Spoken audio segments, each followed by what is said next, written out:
But as I sit here and Bitcoin's at 62,000, I'm telling you guys right now, ain't a chance in hell. You'll say, oh no, it's because AI is winning out on the attention race with Bitcoin, or Solana is now out competing Bitcoin for memes. No.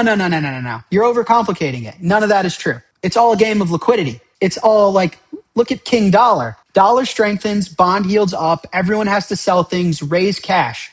It's very simple. So Bitcoin can win two ways. Either we go through extreme austerity, a level of depression the world has never seen, and we end up having to remonetize and build a world around a new money. I think Bitcoin is as strong a competitor for that world. Or they keep kicking the can and inflating their way out, monetizing the deficits, debasing the currency, burdening the people with the losses, and Bitcoin wins that way as well. Every Bitcoin investor will agree that despite the price action of the past few months, nothing fundamental has changed about Bitcoin. Yet its price has collapsed, stocks are tumbling, gold is selling off, and investors everywhere are asking the same question: what just broke? Most people, even expert analysts, believe AI stole the spotlight. Some say meme coins replaced Bitcoin. Some blame the lack of strong retail participation this past cycle. But what if every one of those explanations is simply noise hiding a much bigger story? Jack Mallers believes that's exactly what's happening. According to him, markets aren't being driven by hype cycles or social media narratives, they're being controlled by one force that sits above everything else: liquidity. When dollars become scarce, bond yields surge, financing costs rise, and investors are forced to sell almost every asset they own just to raise cash. Suddenly, Bitcoin isn't falling because it's weak. It's falling because the entire financial system is tightening at the same time. Mallers believes this isn't the end of Bitcoin's story, it's actually setting the stage for its biggest opportunity. Whether governments choose painful austerity or continue printing money to escape an ever-growing debt burden, he argues Bitcoin benefits in both outcomes. The only question is how the path unfolds and what it means for investors watching today's volatility. Today's discussion breaks down why soaring bond yields, a strengthening US dollar, and exploding government deficits are creating enormous pressure across global markets, why Bitcoin may actually be revealing the true health of the financial system, and why Mallers believes policymakers have far fewer options than many investors realize. If you enjoy deep macro analysis that goes beyond the headlines, make sure you hit the like button, subscribe, turn on post notifications so you never miss an upload. Now, let's hear what he has to say.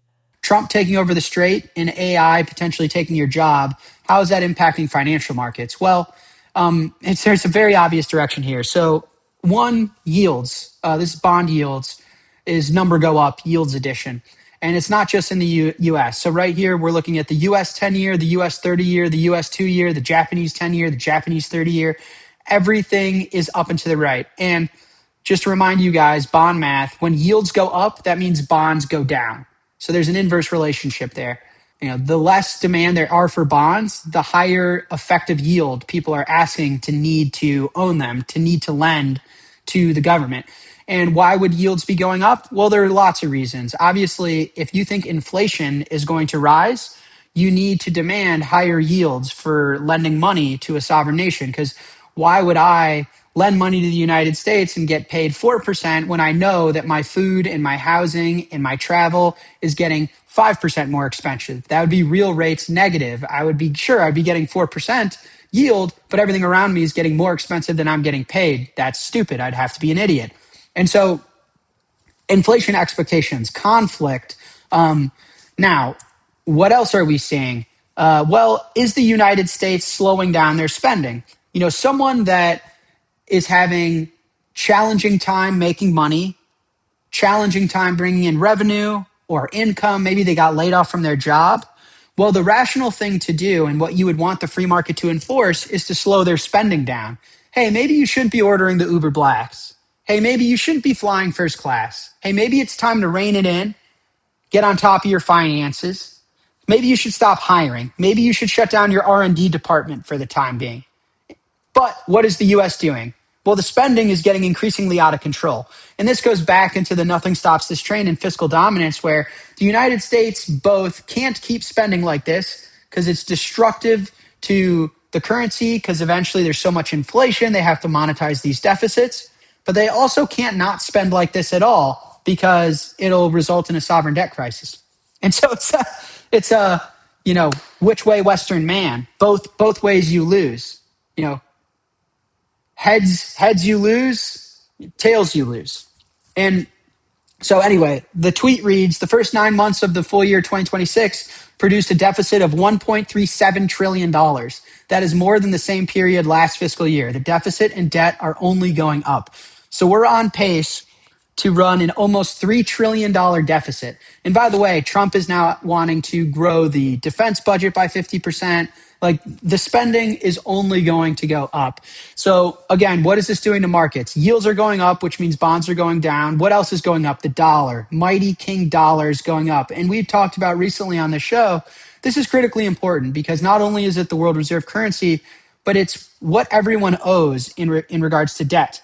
So if the thing that you owe strengthens, then you're going to need to finance those debt payments by selling off other things.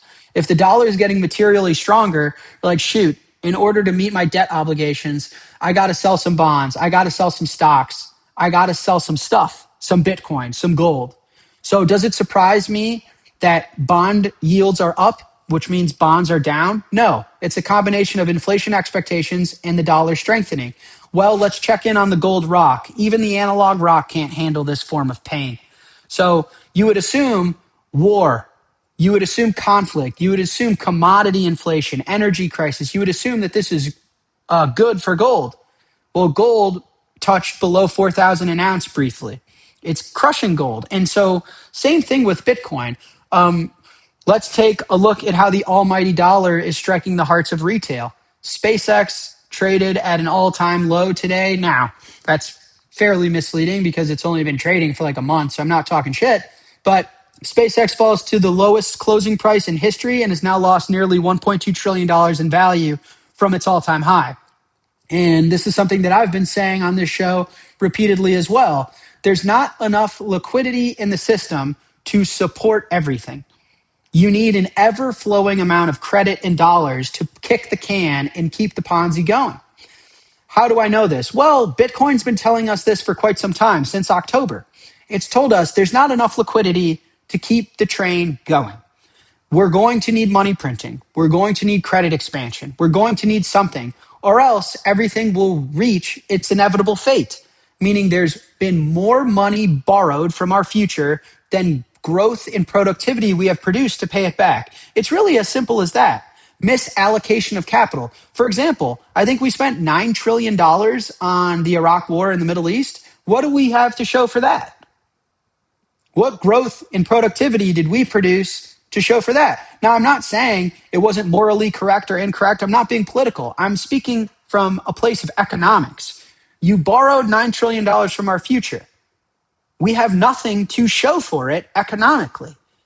So the day to realize that loss will come unless you keep printing the money, which monetizes the deficits, which debases the currency you owe, which pushes asset prices higher. This is why Bitcoin is both technology plus fiat liquidity. It finds its growth and its place in the world both ways. It's both disruptive, new, innovative technology, and it is the most sensitive smoke alarm that we have available to us that tells us fiat liquidity in the world. And when Bitcoin starts to fall off and doesn't look healthy, it's just telling you the truth. Mahler's framework challenges one of the biggest misconceptions in today's market. While many investors obsess over individual headlines, sectors, or geopolitical events, he argues they're often overlooking the engine driving everything beneath the surface. Rising bond yields, persistent government deficits, tightening liquidity, and a stronger dollar aren't isolated events, they're all connected.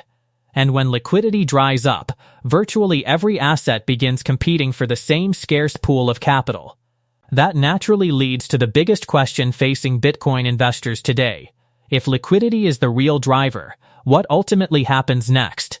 Does Bitcoin eventually recover because governments return to aggressive money printing, or is something much bigger unfolding beneath the surface? In the next section, Mallers explains why he believes Bitcoin ultimately wins regardless of which path policymakers choose, and why the Federal Reserve may already be trapped. But as I sit here and Bitcoin's at 62,000, I'm telling you guys right now, ain't a chance in hell. You'll say, oh no, it's because AI is winning out on the attention race with Bitcoin, or Solana is now out competing Bitcoin for memes. No, no, no, no, no, no, no. You're overcomplicating it. None of that is true. It's all a game of liquidity. It's all like, look at King Dollar. Dollar strengthens, bond yields up, everyone has to sell things, raise cash. It's very simple. So Bitcoin can win two ways. Either we go through extreme austerity, a level of depression the world has never seen, and we end up having to remonetize and build a world around a new money.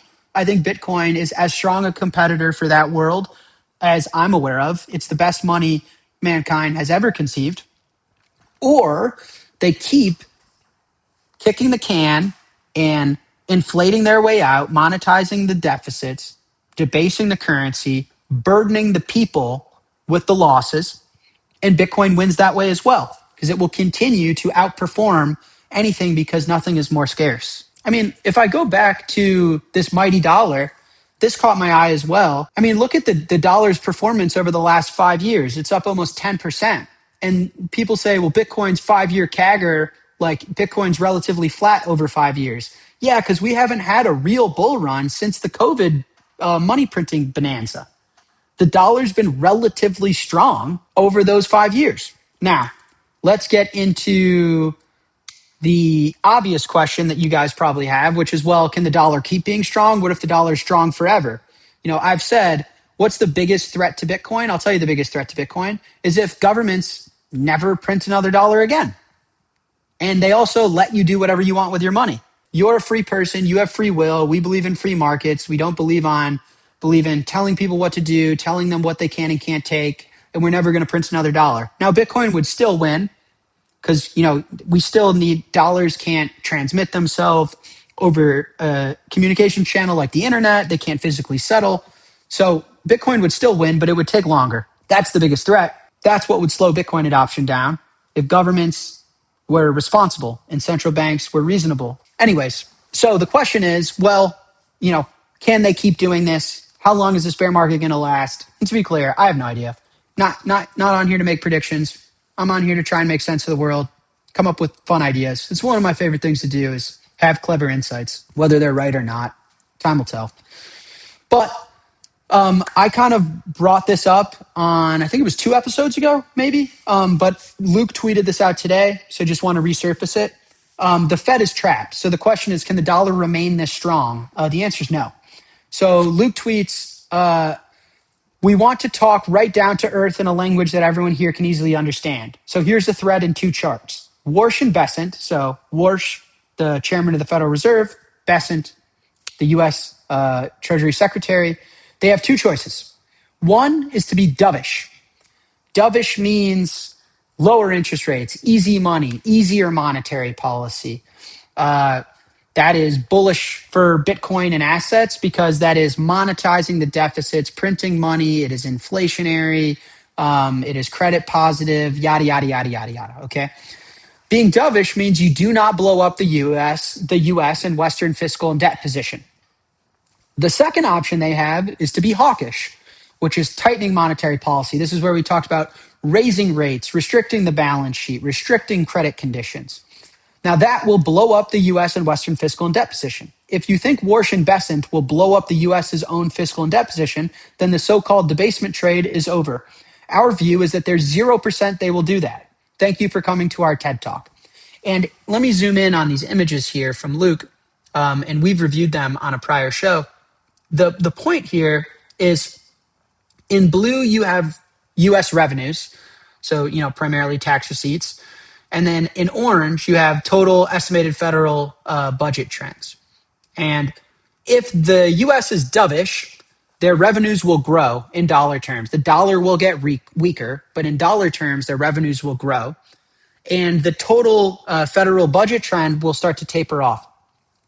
So obviously, if you're lowering interest rates, if you're producing lots of growth, it's weaker, it's highly inflationary, it's weaker for the dollar, so it's bad for people saving in the currency itself. but it's good for asset holders, right? It's good for those that carry dollar liabilities. Like this is good for MicroStrategy's balance sheet, right? Like they owe dollars, or they own Bitcoin and owe dollars, right? Now, the opposite would be the opposite, where you'd see if they hike rates, the blue line comes down because people are not hiring and creating as many jobs, starting as many companies, paying out as many bonuses. Stocks come down, bonds come down, Bitcoin comes down, gold comes down. People are less wealthy, which, by the way, if we've misallocated $40 trillion of capital, we should probably rein it in, not spend as much, gather ourselves, get our feet, expunge of all the leverage and the credit and the misallocation in society and go from there. That's how like a truly free market would operate. Unfortunately, we don't live in one. And you can see that if you hike interest rates, then the expense of the debt goes skyrocketing. So you quite literally cannot do what they're saying they want to do. So they're trapped. There's only one way out of this. And I can say it in so many different ways, but the dollar has to get debased. The debt has to be monetized. Inflation has to commence. It is what it is for the math to work. Unless, to Luke's point, you think that these guys are willing to destroy the United States and Western civilization as we know it. Whether you agree with every part of Jack Mallers' outlook or not, his central argument is remarkably consistent. Bitcoin isn't simply reacting to crypto news, ETF flows, AI hype, or whatever narrative dominates social media that week. It's responding to the availability of global liquidity.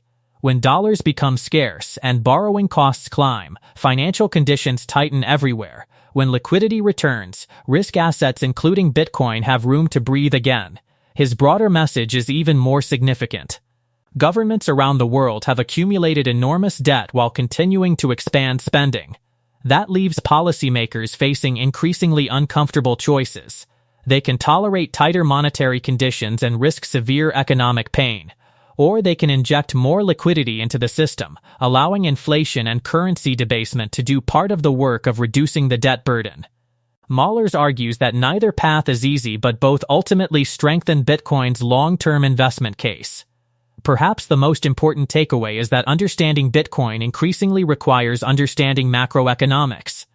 Bond markets, fiscal deficits, central bank policy, and global liquidity are no longer background topics reserved for economists. They're becoming essential pieces of the puzzle for anyone trying to understand where Bitcoin and financial markets as a whole may be headed over the coming years. As always, no one knows exactly how quickly these events will unfold, and markets rarely move in straight lines. But if Mallers is right, the biggest story isn't today's price action, it's the structural forces building beneath the surface that could shape the next decade of investing. If you enjoyed this analysis, don't forget to like the video, subscribe to the channel, share this video with someone following the crypto markets. Thanks for watching, and we'll see you in the next video.